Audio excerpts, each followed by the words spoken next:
Tarzan wasn't a ladies' man. He'd just come along and scoop him up under his arm like that. Quick as a cat in the jungle.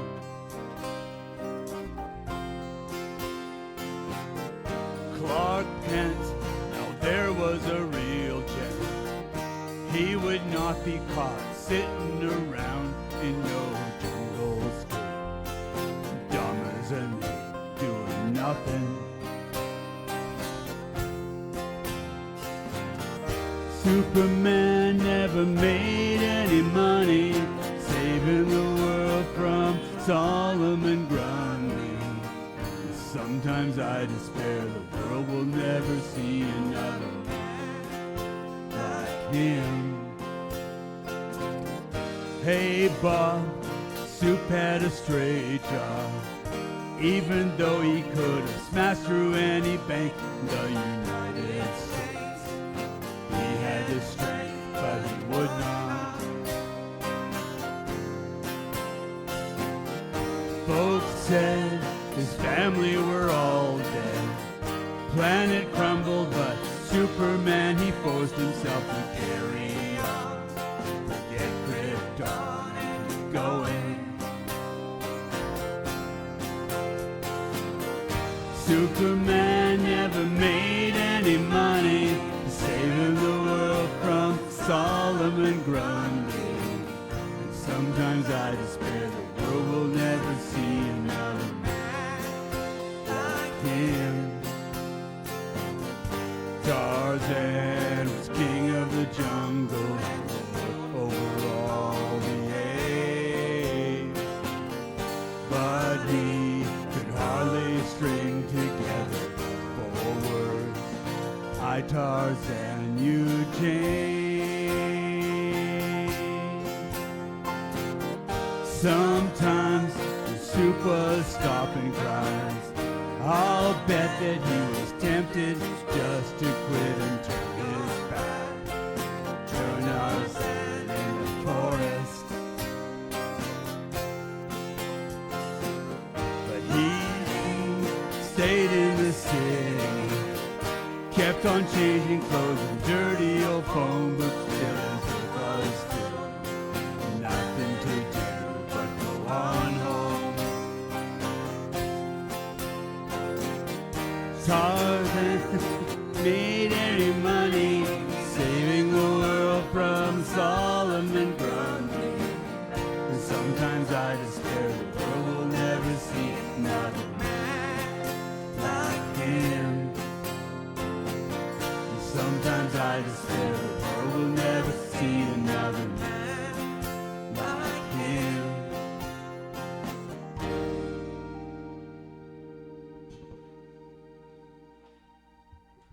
Okay, just a little fun this morning.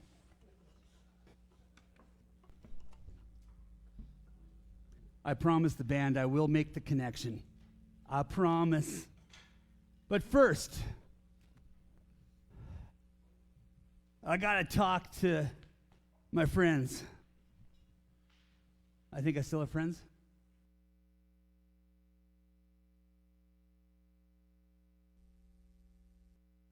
Who have we got? 3 in the front, 1 in the back, except she's got all the answers probably. Question number 1. What is the song, Superman song, we just sang it, not about? Now, you could say Batman, you could say Spider-Man, but there is a better answer than both of those. So, what is Superman's song not about? Number 2, the author of Ecclesiastes says the grinders cease because they are few. What is he speaking about? The grinders cease because they are few. What is he speaking about? And Brad Roberts, who is the guy who wrote Superman's song, believes that Superman stands for all things that bring blank. So fill in that blank. Got it? Maybe? William? Got all the answers already? No? Okay. 1991, a Canadian band from Winnipeg called the Crash Test Dummies. Good name for a band, I always thought. Released their album, The Ghosts That Haunt Me. And the first single off of The Ghosts That Haunt Me was Superman song. And in the music video, if you see, you have to be old. 1991's a long time ago. But if you watched the music video that came along with the song, you'd know that the song is about Superman's funeral. So they've got the coffin. You never do see Superman, but you see a lot of old superheroes. And, you know, they're starting to get wide in places where they weren't wide when they were younger. And the buttons on their suits don't quite match up anymore. But they're coming in to celebrate the death of, or remember the death of Superman. And they're mourning the death of this superhero. And so the lament that we hear in the song is, and sometimes I despair the world will never see another man like him. We're never going to see another Superman now that he's gone. And the song makes some comparisons. The big comparison that the song makes is between Superman and Tarzan. Ever heard of Tarzan? Maybe I should ask if you ever heard of Superman. No, you haven't heard of Superman. Okay, this could be really hard if you don't know who Superman is. But Superman is kind of brought to us as a smarter person. So Brad Roberts, who wrote the song, says he's not dumb as an ape. I think he was insulting Tarzan there. And that he couldn't string together 4 words, I, Tarzan, you, Jane. And that Superman stands for something. It stands for doing something right because it's right. He says Superman never made any money saving the world from Solomon Grundy. Solomon Grundy was one of the bad guys that Superman fought. But the whole idea is that Superman didn't do that to make money. He did that because it was the right thing to do. Now, here's the surprising comment. Superman's song is not about Superman.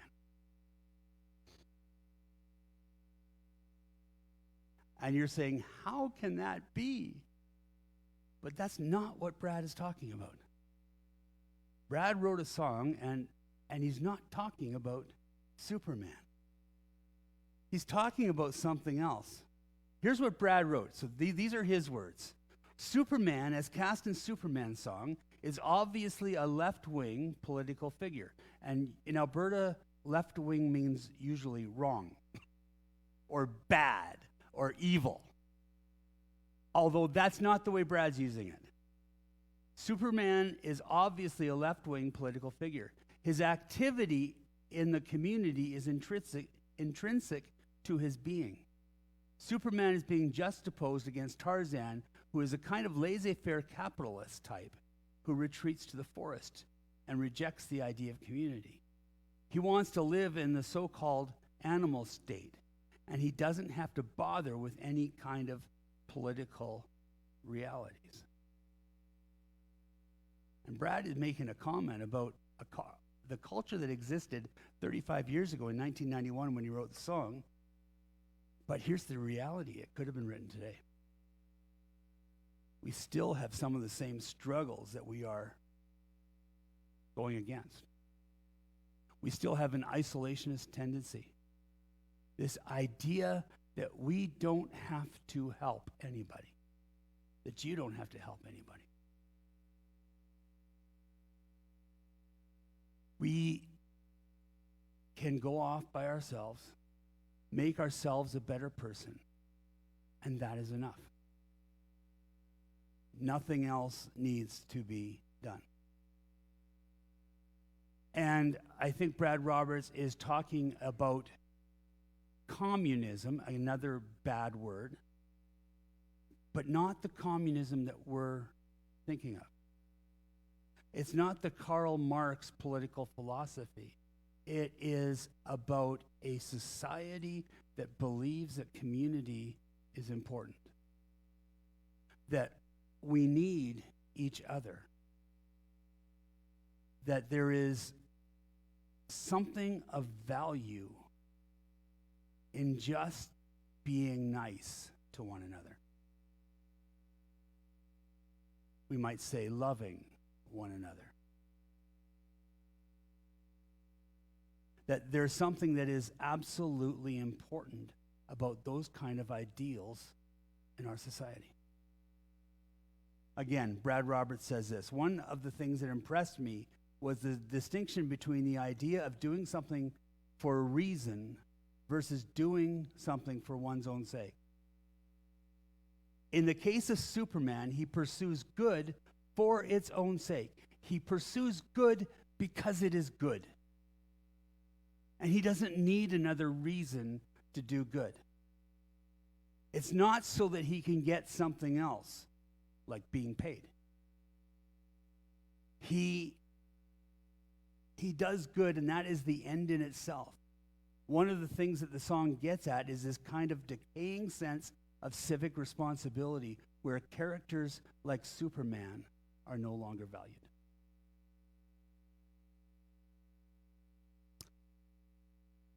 And to get really unpopular, I wrote this sermon earlier this week, and over the last 24 hours, we have seen a war break out in the Middle East one more time.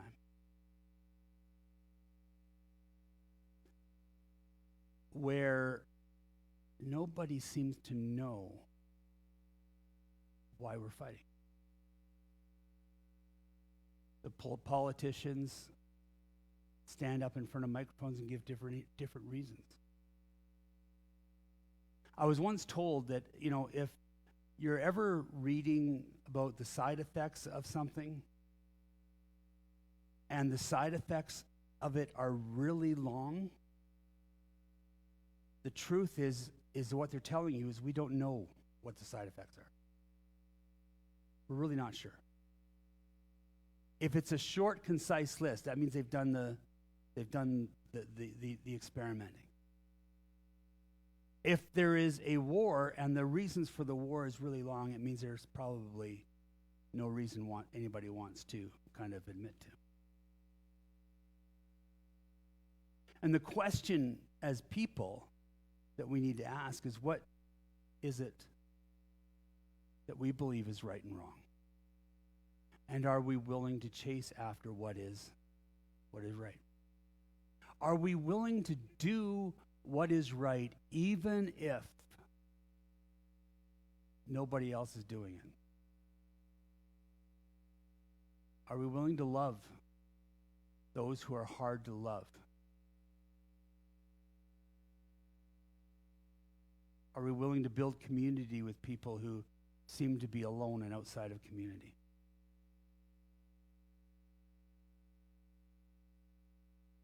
And that's a hard question. And I get it.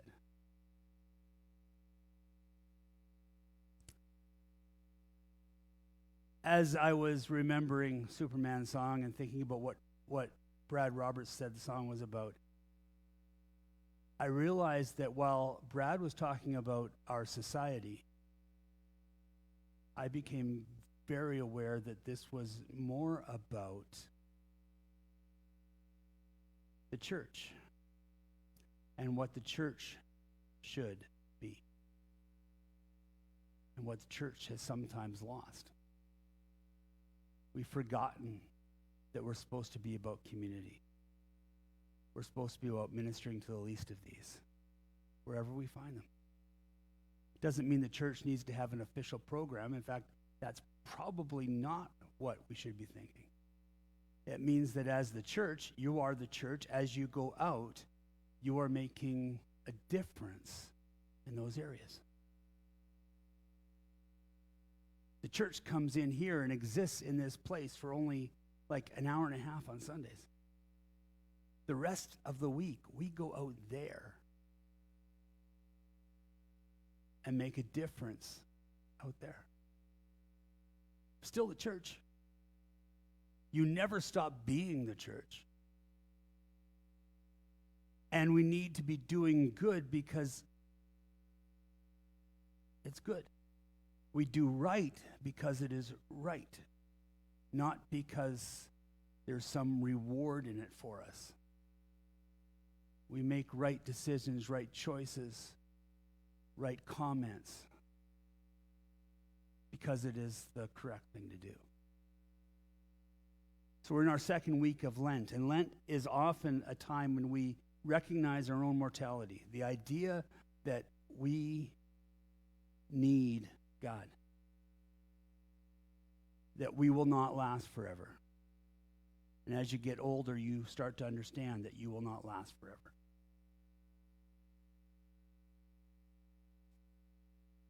And that we need the help and the strength of God if we are going to accomplish anything, which includes the idea of community and doing right things. So this morning I'm going to take a look at Ecclesiastes 12. And I'm going to read about a few verses, but I'm going to start off with one. Remember your Creator in the days of your youth, before the days of trouble come, and the years approach when you will say, I find no pleasure in them. And that blank, if you're trying to fill it in, it says, everything starts with God. Here is the pattern for success as far as the author of Ecclesiastes is. He says, when you're young, start off with God. Don't delay, because delay doesn't work. Putting it off till tomorrow never comes. There will always be a tomorrow to put it off to. So while you are young, and you can define young, I would say young is probably, let's say less than 95 years old. If you're in that age range. And yes, I picked 95 because Margaret's here with us this morning. If you are in that age range, don't wait for tomorrow. Because the younger you start to follow God, the easier it will be. The older you get, and this is the problem, the more excuses you'll have not to do it. So don't wait. Do it now. Make the decision that you are going to follow God. A few decades ago, at least I probably was, and probably not that many, I had a friend who was celebrating his 40th birthday. And I don't know whether you realize this, but birthdays that end in 0 are often hard. And so he was celebrating number 40. And so there was a bash thrown for him, and I was invited to the party, and I came and, talked with the people. And at one point, the birthday boy came over, and we sat down, and we just started talking. And he said, Garry, do you feel your age? I was younger. And I could say, probably no. Now I'm starting to feel my age. I'm starting to feel, the knees don't work as well, which is probably because I played football. The back's not working as well, probably because I played football. There are things. But back then I could say, yeah, you're right. I wake up and I don't really feel my age. And he goes, I wake up in the morning and I feel like I'm 18. I'm going, well, that's good. And then he said, and then I try to do something and it hurts. And I don't feel like I'm 18 anymore. And so we had this little conversation about age and what it means. But he's right. Often we don't feel like we are our age. And sometimes we think that we can do something that we used to do when we were younger, and then we try to do it, and it kind of sneaks up on us, and we realize, ooh, that was stupid. I can't do that anymore. And when I was younger, when you were younger, We thought we were bulletproof. We thought we could do anything, and it wasn't going to hurt us.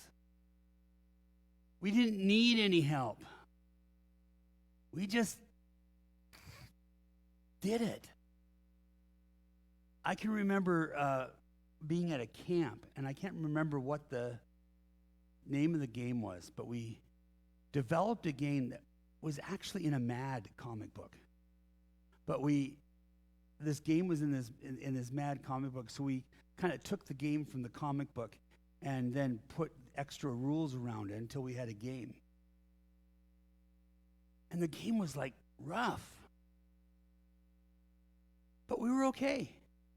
And then some old guy comes up, like he was probably 30. And he came up and said, "You guys can't do that." And we're going, "Why? It's fun." And he goes, "Well, our insurance won't pay for it if you get hurt." And we're going, "Well, we're not going to get hurt. Everything's okay. We can do this." And there's been a few times, I was a youth pastor for quite a while, so there's a few times where we came up with games that somebody finally had to say, "Sorry, you can't do that anymore. Somebody's going to get killed." And we're going, "Well, no, yeah, somebody might get killed, but it won't be us. Because we're bulletproof. We can do this." But the reality that we come to in Lent is that we're not bulletproof. Even when we're young, we're not bulletproof. And so we need to understand that, and we need to follow God from as early as we can. Even if it's, young like me, 65, I don't know. There's two types of people, as I was thinking about this, that came to mind. One was Polycarp. I don't know whether you ever have heard of Polycarp, but he was a church father. Lived shortly after the time of Jesus. And Polycarp was a bishop. And at the end of his life, we think he was about 86 years old from something he said. Could have been a lot older. But Polycarp was actually charged and sentenced to death for following Jesus. But it's no fun putting an 86-year-old to death. And so they're taking him to Rome to die. But they keep on asking him, if you'll just recant, if you'll just forget about your faith, then we won't kill you. Because it's just no fun putting an 86-year-old to death. And Polycarp said this, 86 years, that's 86, if you're not sure how to add that up, I have served him, and he has never done me injury. How can I now blaspheme my King and Savior?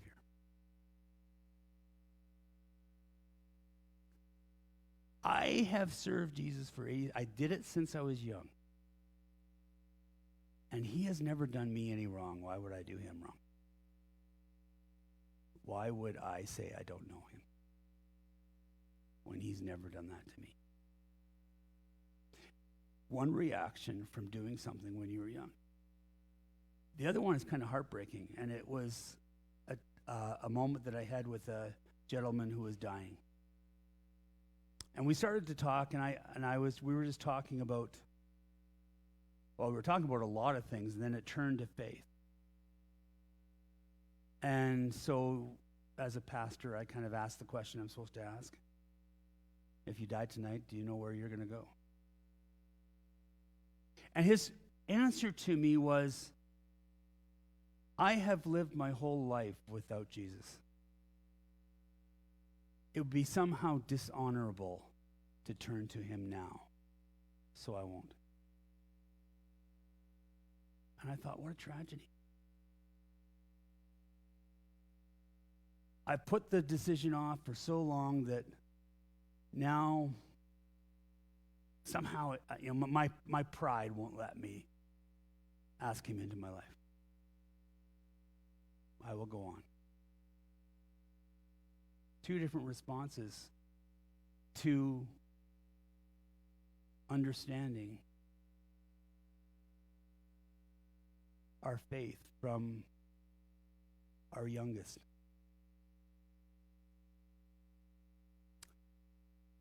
So we need to make the decision. However young you are, however young you feel, I'm going to follow Jesus. We were talking in the Bible study this morning that following Jesus is sometimes a very difficult thing to do. You have to want to be where Jesus is. And sometimes we're not ready for that. But we make the decision to follow, to do our best to stay with him. And when we fall up short, we know that he will forgive us, for he is faithful. And he will keep us. But I want to follow Jesus. I want to value community. I want to be concerned for the least of these. I want to be where Jesus is for the rest of my life, starting right now. Let me continue from Ecclesiastes.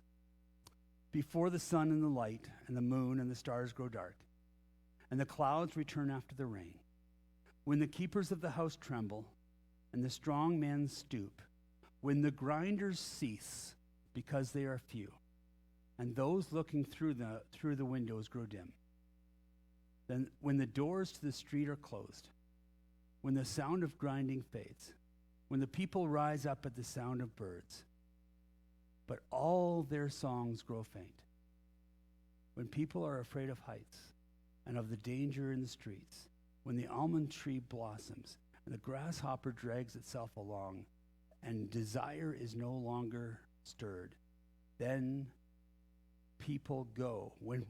Then people go to their eternal home, and mourners go out about the streets. Remember him before the silver cord is severed and the golden bowl is broken, before the pitcher is shattered at the spring and the wheel broken at the well, and the dust returns to the ground it came, and the spirit returns to the God who gave it. And again, if you're trying to keep those blanks, it's just, I'm not old, just older. Sometimes I think we're used to old guys in politics. Maybe not in Canada, but definitely down south. I heard a guy this week say that, if you're anybody who's about the age of 21, the only presidents you've known have been old guys. Donald Trump, Joe Biden. I mean, that's all you've known, really, is these old guys. And we've always had old guys in politics, although maybe not quite as old as these two.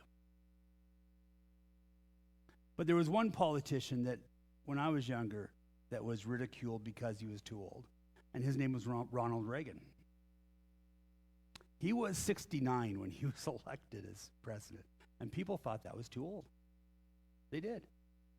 They just simply thought, man, this guy's ancient. How come we're letting him be president? Just so you know, Trump was 70, and he will be 82 if he serves out his full term.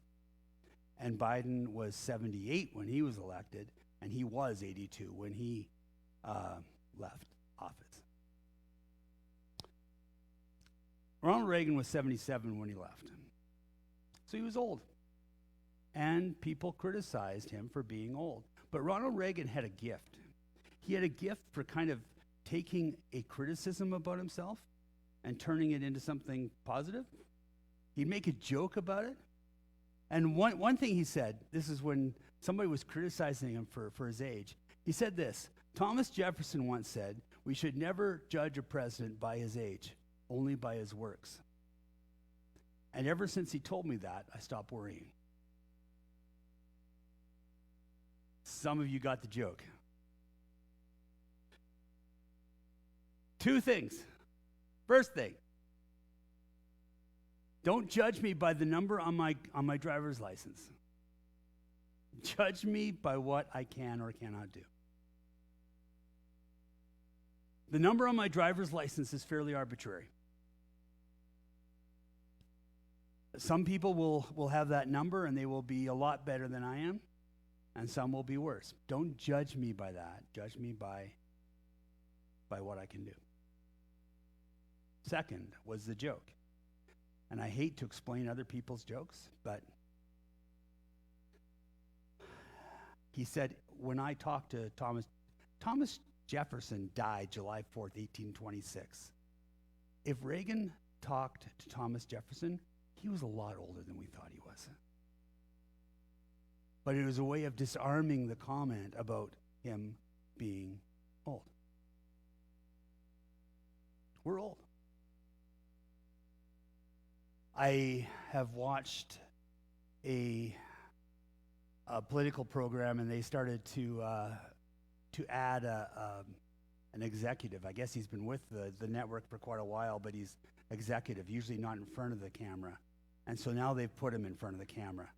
And he kind of had salt and pepper hair, and then all of a sudden one day I was looking at him, and he had dyed his hair black. And I thought, okay. Yeah, if you're going to put me in front of the camera, I've got to pretend I'm younger. I guess salt and pepper doesn't really work for you anymore. All the writer of Ecclesiastes in that whole passage is talking about is growing old. He uses some strange language to describe it, but he's talking about growing old. So when he says the keepers of the house tremble, he's talking about the body growing weak. When he says the strong men stoop, he's talking about our legs and knees begin to fail. And I know all about that. When he says the grinders cease because they are few, what's he talking about? The teeth, yeah. The grinders, the teeth begin to fail because they are few. I know all about that this week because I broke a tooth off. And I broke it off right at the gum line. It had a crown on it too, which was kind of not nice. And so I had to go into the dentist this week. I had an appointment, and they had to dig the root out. And the root was somehow attached to the bone. So they had to go really deep to get it out. And I've been in pain I know some of you are hurting just hearing me tell the story. I've been in pain the rest of the week with this stupid tooth that broke. So I get it. We grow old. We become weak. We shake a little bit. Our teeth become fewer. I've got one less than I had a couple weeks ago. And we recognize that we are less than, whether we want to or not. And maybe that allows us to be a little bit more dependent on God. But sometimes we work so hard proving that we're not, that we forget about that. As I was reading through Ecclesiastes this week, I remembered another philosopher had something to say. He said this, I like the bed I'm sleeping in. Just like me, it's broken in. It's not old, just older. I like a favorite pair of torn blue jeans, the skin I'm in is all right with me. It's not old, just older. I've always liked the philosophy of John Bon Jovi. I'm not old, but I'm older. I'm older this Lent than I was last Lent. I am more in need of God this Lent than I was last Lent. Not that that should matter. But as we grow older, sometimes we need to recognize that. And say, God, I still want to make a difference. I still want to do something. But I can't do it without you. And Lent is a good time to come to those realizations. I can't do it unless I'm with you. The last verse we're going to look at is verse 8. Meaningless, meaningless, says the teacher. Everything is meaningless. If you've ever read through Ecclesiastes, you know that that's kind of his theme. Everything is meaningless. So that blank is finding meaning. Everything is meaningless, according to the author of Ecclesiastes. By the way, we're reading from it this morning, and we're going to read from it next week. But in some ways, I think probably reading through Ecclesiastes during Lent is probably not a thing to do, because it is so sad. And Lent's already sad enough. But the author starts off with this comment that everything is meaningless, nothing matters. And now here he is finishing up with the comment that everything is meaningless and nothing matters. Viktor Frankl was a Jew that spent a lot of time in the concentration camps during World War II. And he wrote a book called Man's Search for Meaning. And he made this comment: the striving to find meaning in one's life is the primary motivational force in man. The struggle to find meaning is what we do. We want to know that there is something that is of meaning in our lives. I had a really heart-to-heart conversation a number of years ago with another pastor. And the one thing he told me was, he said, "Garry, I'm not sure I'm making a difference in my church." And I thought, well, I think you are. But you have to come to that conclusion. And as a result, he actually got out of the ministry for a while, because he just didn't feel like he had any meaning. So why bother? Everything is meaningless. Why bother doing it? We all need to know that we're doing something useful, that we are providing meaning, that there's meaning to this life. Now, again, the author of Ecclesiastes says everything's meaningless, because you can't change anything. He talks about being under the sun.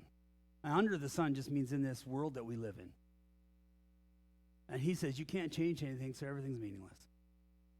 Viktor Frankl would actually disagree with him, because he says there is ways of finding meaning. He says, one, we find meaning by doing something. You do things, not just to get paid, but you do what is right because you find meaning in that. And that's good. You should. If you do something that is moral and it is right and it helps community, and you're doing it just because you feel like you need to do it, then you are finding meaning there. And Frankl would say, that's exactly what you need to be doing. So we find meaning. We find meaning in what we do, in doing the deed. It's also why our jobs are so important. It's why guys especially, although I think, ladies, you are catching up to us fairly quickly here. But it's why guys sometimes find it hard to leave their job, because they find meaning and the definition of life in the job that they do. And so when you take that away, sometimes you take away the meaning. And that's hard. So the things that you do is important because it provides meaning. Second, experience of value. If you like to go walking in the park because the park is beautiful, you are finding meaning in experiencing that value of the park and beauty. And so our lives find meaning by experiencing these things that we are attracted to, that we just like to be around for no other reason than we just experience, and it gives us meaning. But the last one is probably the one that surprises me the most. Victor says that we find meaning through suffering. And he's saying that as a Holocaust survivor. And I struggled with this, and I still do. I still struggle with his words on this one. But at the danger of paraphrasing him wrong, sometimes I think what he's really getting at is the things that we survive through provides meaning in our life. So he survived through the Holocaust. As much as Hitler and his minions wanted to tell him that he was worthless, he survived through to prove that he wasn't. And that brought meaning to his life. And I've thought about some of the things that I've survived through. And I think I feel the same way. I proved that there was meaning in those things.